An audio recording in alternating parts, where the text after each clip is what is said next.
महाभारत का युद्ध आरंभ होने वाला था। हस्तिनापुर के राजमहल के एक कक्ष में दो व्यक्ति युद्ध के बारे में चर्चा कर रहे थे। एक थे धृतराष्ट्र और दूसरे थे संजय।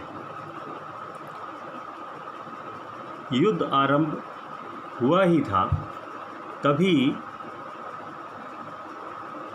धृतराष्ट्र क्योंकि अंधे थे, वो युद्ध के वृत्तांत को देख तो सकते नहीं थे, लेकिन वो पूरा समझना चाहते थे। वेदव्यास जी का उनको आशीर्वाद मिला। वेदव्यास जी ने कहा, आप तो नहीं देख सकते, लेकिन वेदव्यास जी ने अपने शिष्य को संजय को उनके पास छोड़ दिया। और संजय को वेदव्यास जी का वरदान था दिव्य दृष्टि का। संजय के पास दिव्य दृष्टि थी, वो जहाँ पर बैठे थे वहाँ से दूर युद्ध में क्या हो रहा है उसको वो देख सकते थे। तो उनकी जिम्मेदारी थी धृतराष्ट्र को बताने की कि युद्ध कैसे हो रहा है, उसमें क्या हो रहा है।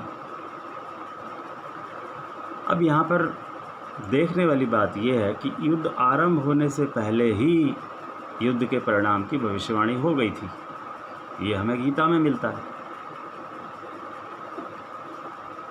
ये मैं आपको बताऊंगा कि कैसे मिलता है, कहाँ पर मिलता है। युद्ध आरंभ हुआ भी नहीं था और ये वार्तालाप उस समय का है। ये इस बात से सिद्ध होता है, आप गीता के प्रथम श्लोक को देखिए।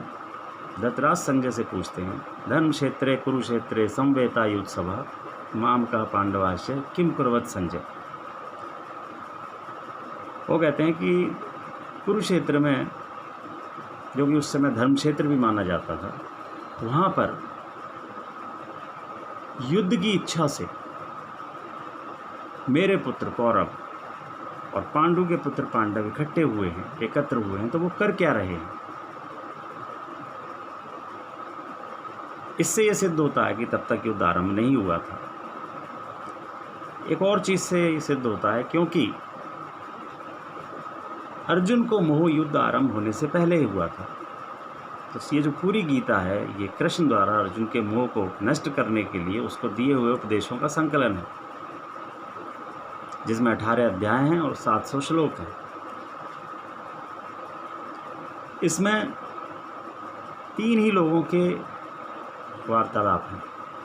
धृतराष्ट्र जो प्रश्न पूछते हैं, संजय जो अपनी दिव्य दृष्टि से धृतराष्ट्र को बताते हैं, एक हैं अर्जुन जिनको जो शंकाएं होती हैं उन शंकाओं को अर्जुन कृष्ण के सामने रखते हैं। और सबसे महत्वपूर्ण जो वक्ता हैं वो हैं भगवान कृष्ण, जो अर्जुन का मोह भंग करते हैं, बल्कि अर्जुन के साथ साथ वो सारे विश्व का मोह भंग करते हैं।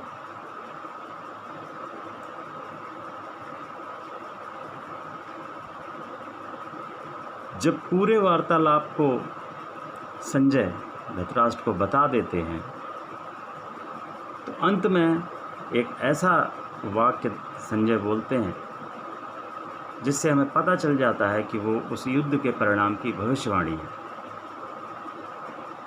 गीता के 18वें अध्याय का अंतिम श्लोक जो संजय बोलते हैं धृतराष्ट्र को, वो बहुत ही सावधानी पूर्वक पढ़ने लायक है। वही भविष्यवाणी है, वही युद्ध का परिणाम है जो युद्ध आरंभ होने से पहले ही घोषित किया जाता है। हालांकि संजय पहले व्यक्ति नहीं थे जिन्होंने धृतराष्ट्र को चेताया था कि युद्ध का परिणाम उनके विपरीत होगा।